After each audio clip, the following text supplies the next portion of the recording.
Hello, everyone. My name is John Legend, and I was born as John R. Stevens from a place called Springfield, Ohio. Oh, Springfield, Ohio. You may have heard of Springfield, Ohio this week. In fact, if you watched the debate, we were discussed by our presidential candidates, including a very special, interesting man named Donald J. Trump.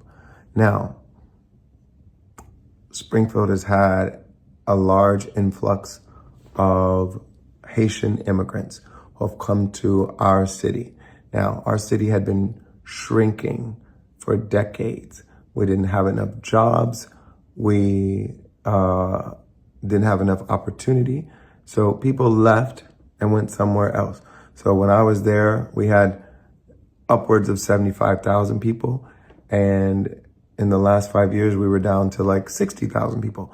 But of late, during the Biden administration, there have been more jobs that opened up, more manufacturing jobs, more plants, factories that needed employees and were ready to hire people. So we had a lot of job opportunities, and we didn't have enough people in our town of 60,000 people to fill those jobs.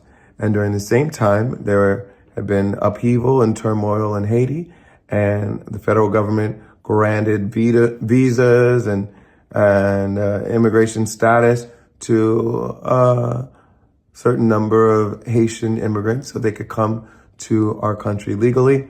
And our demand in Springfield for additional labor met up with the supply of additional Haitian immigrants. And here we are. We had about 15,000 or so immigrants move to my town of 60,000. Now, you might say, wow, that's a lot of people for a town that only had 60,000 before. That's a 25% increase. That is correct. So you might imagine there are some challenges with, integrating a new population, new language, new culture, new dietary preferences, all kinds of reasons why there might be growing pains, making sure there are enough services to accommodate the new larger population that might need bilingual service providers, et cetera, et cetera. So there are plenty of reasons why this might be a challenge for my hometown. But the bottom line is these people came to Springfield because there were jobs for them and they were willing to work.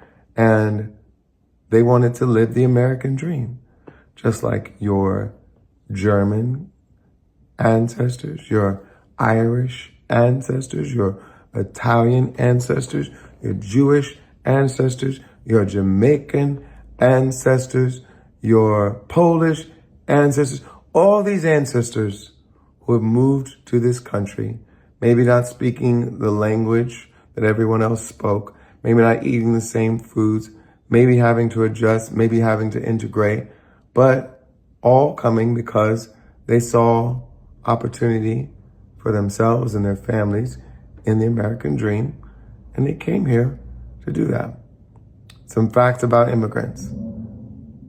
They usually do very well here. They are hardworking. They're ambitious. They commit less crime than native-born Americans. And they will assimilate and integrate in time, but it takes time. So I think all of us need to have the same kind of grace that we would want our ancestors to have when they moved here, with our Haitian brothers and sisters who move here too. And nobody's eating cats. Nobody's eating dogs. We all just want to live and flourish and raise our families in a healthy and safe environment. How about we love one another? I grew up in the Christian tradition. We said to love our neighbor as we love ourselves and treat strangers as though they might be Christ. So how about we adopt that ethos when we talk about immigrants moving to our communities, and don't spread hateful, xenophobic, racist lies about them. John R. Stevens from Springfield, signing off.